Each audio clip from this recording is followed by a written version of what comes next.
Hebu nianzie tu hapa Zaburi ya 50 mstari wa 16. Sema, bali mtu asiye haki Mungu amwambia, una nini wewe kuitangaza sheria yangu na kuliweka agano langu kinywani mwako? Maana wewe umechukia maonyo na kuyatupa maneno yangu nyuma yako. Ulipomwona mwivi ulikuwa radhi naye, ukashirikiana na wazinzi.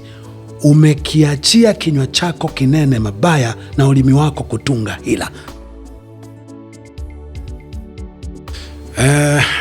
Akina Mafuere kuhubiri kanisani kwa Lolinga, tafsiri yake hawa lao moja, viunabii ni kutuzuga tu,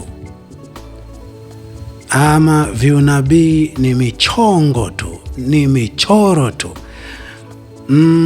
Kwa mujibu wa Biblia, watu walio na sifa za upolisi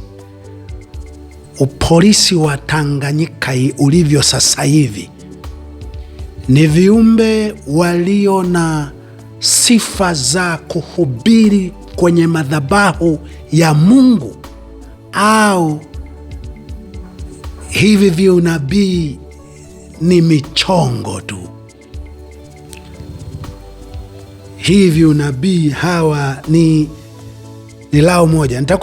Nitakueleza hivi unabii kwa namna ambayo viko tofauti sana na unabii wa neno la Mungu.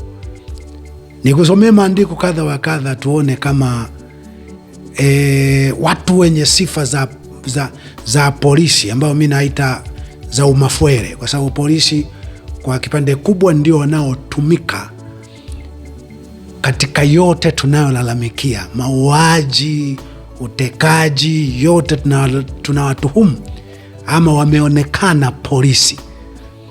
Kwenye maeneo mengi polisi wamekuwa wakionyesha kwamba mtu tulikuwa naye, sijui hatukuwa naye, baadaye tuko naye, mwingine tulikuwa naye, baadaye hajulikani aliko, baadaye ni sisi tulienda kwa hiki mengine tarehe 29 yameonekana wazi kabisa ni hawa wanafanya hiki. Polisi au kabisa mnahisi kuna anayeweza asichafuke, asiloe maji. Yaani kwa mfano kuna mtu mnaona kabisa anaweza akawa yuko kawaida hivi, hana kitu kicho mprotect, akaingia ndani ya maji akainuka hajaloa. Kuna mtu anaweza akakaa katika jamii ya watu wachafu akawa sio mchafu, na asipokuwa yeye sio mchafu, anaweza akapewa ruhusa ya kuhubiri kanisani, akapewa ruhusa ya kuhubiri kanisani. Kanisa hilo liwe kanisa la Mungu kabisa, madhabahu ya Mungu kabisa. Amna bwana, amna. Tunabii ni michongo tu, tunachorana tu. Hakunaga nabii wa Mungu anaweza akawa na urafiki na watu wa aina hii mpaka wawe wanaelewana hivi, mpaka hii timu ikahubiri kwenye madhabahu. Polisi wanaweza wakahamasisha maadili ya kulea watoto hivi. Wao wenyewe wana maadili ya kwanza tu, acha kusimamia maadili ya watu wazima. Wao wenyewe wana maadili, maisha yao polisi kabisa wenyewe. Ukiwaona mazungumzo yao, maisha yao, tabia zao,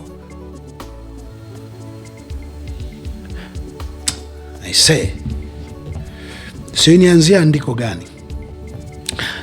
Hebu nianzie tu hapa Zaburi ya 50 mstari wa 16. Sema, bali mtu asiye haki Mungu amwambia, una nini wewe kuitangaza sheria yangu na kuliweka agano langu kinywani mwako? Maana wewe umechukia maonyo na kuyatupa maneno yangu nyuma yako. Ulipomwona mwivi ulikuwa radhi naye, ukashirikiana na wazinzi. Umekiachia kinywa chako kinene mabaya na ulimi wako kutunga hila.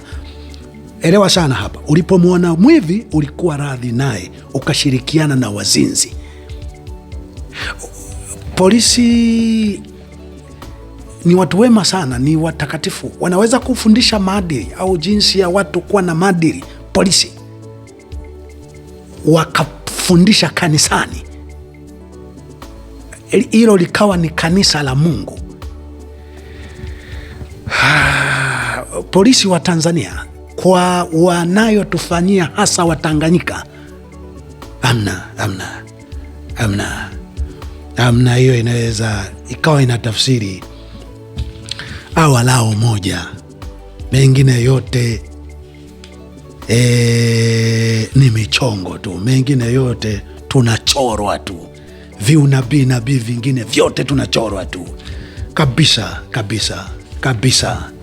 Amna bwana, nitakuelezea unabii, nitakuelezea, utanielewa. Nishawahi kusema ukuelewa, nitakuwa nikirudia kusema mpaka mtakuja kuelewa. Unabii sio huo akina Rolinga, sio huo unabii, sio hivyo.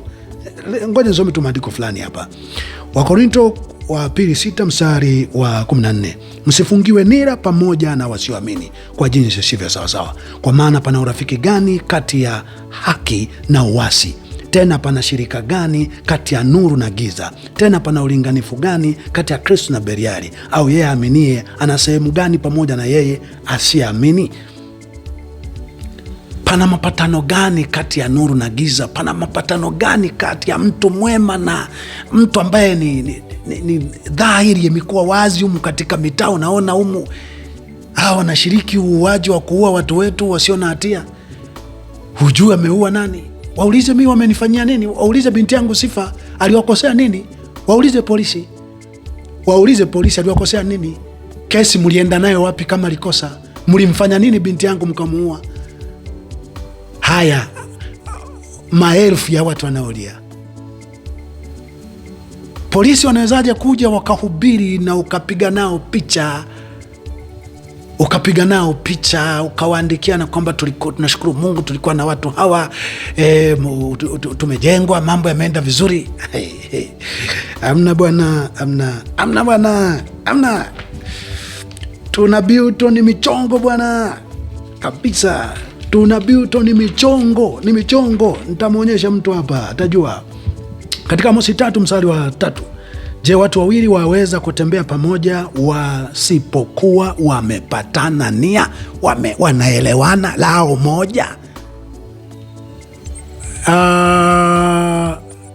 Rolinga, si tu unaweza ukawa umevamiwa na polisi unakuta umeshindwa la kufanya, lazima ungetoka na kuclarify kwamba no, hawa watu pengine wanivamia kwa sura kama hii na hii. Lakini pamoja na hayo, hapo ni kanisani, afadhali kupiga mabomu. Lakini kwa mujibu wa Biblia, polisi wa Tanzania hawana sifa za kuhubiri kwenye madhabahu ya Mungu, hata tu kupewa nafasi wasalimie, wasimame kanisani, kanisa kabisa la Mungu. Hawana sifa.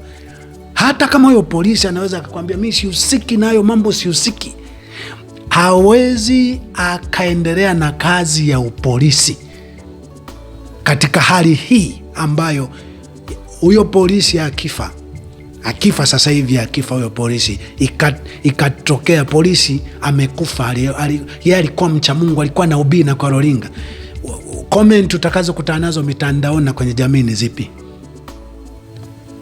Kuna polisi leo na comment zinakomentiwa kwamba huyu afadhali yeye alikuwa mwema. Kuna polisi ameweka kundi la wema.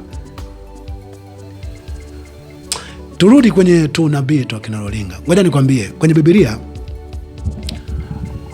kuna vitu viwili vya tu nabii tulivyo twa mchongo. Moja, kwenye Biblia unabii wa mtu kukutwa na mabaya alikuwa ni yule aliye mbaya. Niambie kama Rolinga ameitabiri unabii gani kuwatabiria wabaya watakutwa na baya ulitimia? Watakuta kuna hiki kinachoonekana alitabiri kufa kwa Magufuli. Ni mtu mwema asiye na hatia, unamtabiria mabaya. Huo ni unabii wa Kayafa, jamfa mmoja afe kwa ajili ya wengi. Ni unabii nyuma yake una mipango. Nabii nyingi za viumbe wanaitwa manabii kwenye nchi zetu ni nabii ambazo kibiblia na kitaratibu zinakuaga ni mipango, kwa sababu unabii unaweza ukamtabiria mtu mwema tu kukutwa na mabaya, ambayo kimsingi Kayafa ukishatabiri hivyo, aidha unakuwa umetumwa, wanatabiri hivi ili watu waje wajue kwamba palikuwa ni Mungu amemchukua, au umeshaiona mipango fulani inapangwa kama hivi. Katikati hapo ukasikia vijana fulani naitwa TFF, polisi, mimi naambia ficheni familia zenu, ficheni, ni nabii mimi, nabii. Si mchoro tu, uko wazi. Nitabiri nakumbusha, au kutabiri tu. Haya, kuna mambo litabiri mpaka tarehe 29, tukumbushe kama kuna lilotimia. Hamna. 2, unabii wa mchongo ulivyo. Unabii wa mchongo 2 ni kwamba akina Lulinga nabii zao wakitabiri, anasema tuombe. Unajua kazi yake hiyo tuombe nini? Ni kama mtu ambaye kashika kipepeo kichwani, alafu anakuambia kipepeo huyu ni mzima au amekufa. Ukisema ni mzima, anamminya kichwa, anakufa. Ukisema amekufa, anamwachia. Jamani, kuna baya litatokea, tuombe. Lisipotokea, tuliomba likaondoka. Likitokea, niliona. Unabii sio huo. Hakunaga unabii ambao uliombewa. Yaani mtu anaona unabii anasema tuombe. Hakuna. Unabii ulipotokea, kuna maagizo. Aidha njaa kuu itatokea, watu nendeni pelekeni chakula. Wakapeleka chakula kwa mikono ya kina Paulo na Barnaba. Au mtu mwenye mshipi huyo anaenda kufungwa Yerusalemu, ni mawili, asiende asifungwe, ama kienda anaenda kufungwa. Unabii ulitokea ukasema, ikiwa hamtafanya 1, 2, 3 litatokea hili, ikiwa mtafanya 1, 2, 3 litatokea hili, au halitatokea hili. Unabii ulikuwa hivyo, ulikuwa unaishia hapo. Kwenye Biblia hakuna unabii wa kuombea. Hakuna mahali ulitoka unabii watu wakaanza kuomba ili jambo lile liwe au lisiwe. Unabii ulikuwa unatoa maelekezo, lifanyike 1, 2, 3 ili kiwe, au 1, 2, 3 kisiwe. Finish. Mwingine wa nimeona hiki tuombe, huo ni wa mchongo. The end of the day tunakuja kuanza kuona akina Lulinga sasa. Inaonekana ni kama wanakemea. Kukemea kwenyewe kukemea. Nani kwenye Biblia aliwahi kukemea aliachwa salama kama wanavyotamba mjini? Kukemea kwenyewe, tuulize sisi, wamenyongwa watoto, wameuawa watoto kikatili, tumepigizwa na misumu humu mwilini, tumepigizwa magerezani. Unafikiri nini unayoita kwamba akina Mbarikiwa nyie hamna hekima, akina mnataja majina ya watu? Nani hataji? Anapotaja askari hataji ni vitengo hivyo. Anapotaja bendera nusu mlengoni hataji ni vitengo hivyo. Anaposoma mambo mengi, ukisikia mtu anataja jina, soma Biblia, sio majina ya watu. Mbona kwenye mahubiri chungu nzima kuna majina yanatajwa? Akina Mbarikiwa wana hekima? Hamna bwana, hamna. Hebu pitia tu hizi nabii uzione zilivyo za mchongo. Kwenye Biblia kuna nabii zilikuwa zinatoka kama hivi. The end of the day, unaona wale wanapiga picha za pamoja, wale wanaitana na kuhubiriana, sio wanaenda kupeana mchongo mwingine. Sasa nini? Tabiri Mbarikiwa na uawa, anakufa. Mbarikiwa huku na huku, akiwa niliona mimi. Unabii kwa mujibu wa Biblia, mtu anayetenda mabaya yalionwa mabaya mbele yake. Mtu anayetenda mema yalionwa mema mbele yake. Na akionekana mabaya, walionekana wanaoenda kumdhurumu uhai wake kwa sababu ya mema yake. Lakini sisi, mtu mwema ndo anapigwa na Mungu kwa mujibu wa maono. Mtu mbaya ndo anabarikiwa na Mungu na kulindwa na Mungu. Ndo unabii wa manabii wanaojiita manabii, na baadaye mnaona wanakula pamoja na wafanikishaji wa mabaya kwenye jamii. Wanaabudu Mungu mmoja na kuhubiriana jinsi ya kuwa na maadili, kwa triti watoto. Kuna watoto gani tatriti? Mama wazazi mmeshindikana, mnafundishana kutriti watoto gani? Watoto roho ndio itiayo uzima. Matendo ndio yanayofundisha watoto kuadapti tabia gani. Hakuna watoto mtakaofundisha wana tabia njema. Wazazi wenyewe mna tabia za mauaji, za kikatili, za kichawa, za uoga, za unafiki. Kuna watoto mtafundisha wawe na maadili. Matendo, hali halisi inavyoishi jamii, ndio watoto wanavyoadapti. Hakuna mafundisho ya kufundishana ndoa watoto kwenye jamii na familia ambazo mumejaa kila tendo baya, kila unafiki, kila roho mbaya, kila uuaji. Mnafundishana mkalee watoto, mtapiga watoto tu kwa kuwaonea. Sasa ni hoja yangu kubwa ipo.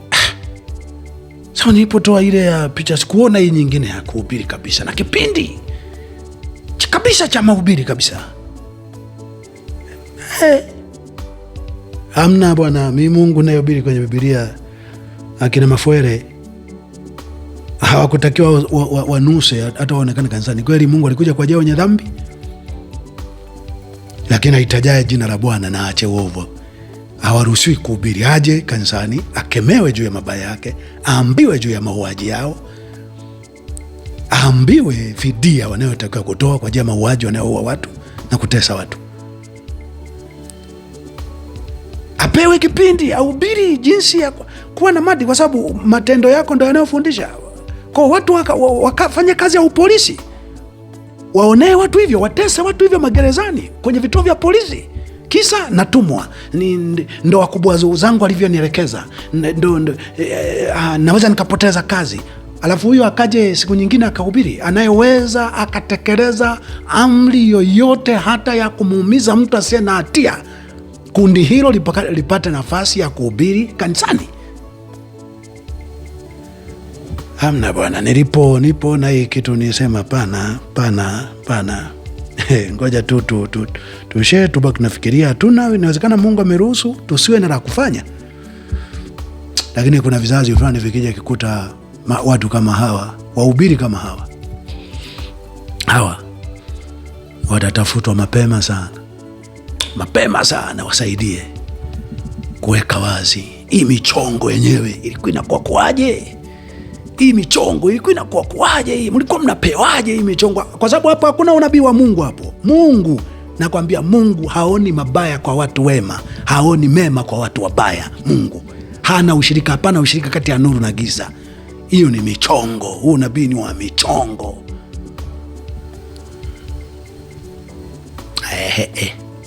Sawa. Acha tu tunajadili, tunakusanya. Kuna wakati Mungu anaweza kaja kuruhusu. Lori akiruhusu pa kuanzia tunapo bwana. Pa kuanzia tunapo.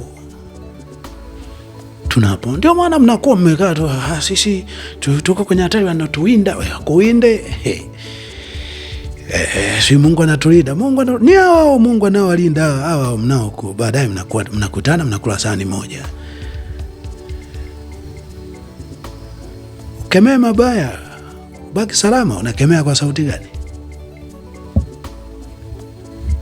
Ukawe mwema kuliko akina Yohana, kuliko akina Elia, kuliko akina Mikaya, kuliko akina Yesu. Wewe wa leo sio mchana ni malaika, usiku ni shetani. Na ukiwa kanisani umevaa ngozi ya kondoo, ukiingia ofisini na kuingine kule ni mbwa mwitu mkali. Haya bwana, twende kazi kwa tu nichambue hayo. Asante na ongela kwa kunisikiliza.